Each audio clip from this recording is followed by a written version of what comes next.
এই যে হবিগঞ্জ যে পুলিশের থানাতে যে ছাত্ররা যেভাবে টেবিল থাপড়াচ্ছে আর হুমকি দিচ্ছে, এটা আওয়ামী লীগ ফেসিস্ট সরকারও ছাড়িয়ে গেছে। এরা যদি একটা সিট পায়, এই ছাত্র নেতারা বাংলাদেশে কোনো পুলিশ প্রশাসন এরা রাখতে দেবে না। অতএব আপনারা জনগণ বিচার করবেন, এদের আসলে লিয়ে আসা যাবে কি ক্ষমতা, না লিয়ে আসা যাবে না। এরা যে মব তৈরি করা শুরু করছে থানার মতো লোক জায়গায়, এখন যে কোনো পুলিশ প্রশাসন কোনো কাজ করতেছে না, সেই থানাতে যে কীভাবে এরা হুমকি দেয়। দ্বিতীয় কথাতে এরা ক্ষমতায় আসলে এরা কি করতে পারত, কি করবে, এরা বাংলাদেশে ধ্বংস করে ফেলাবে।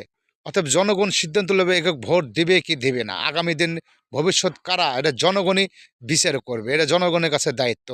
এটা আমি একটা ক্ষুদ্র জ্ঞানে বললাম। এরা কোটি কোটি টাকা কিভাবে এরা কামাই করলো এই 1.5 বছরে, কোথায় থেকে, যারা টাকা কোনোদিন পায়নি আজকে তাদের টাকা হলপ না দেখেন তাদের টাকা কোথায় থেকে আসলো। ভালো থাকবেন, সুস্থ থাকবেন, আল্লাহ হাফেজ। ভিডিওটা সর্বোচ্চ শেয়ার করবেন।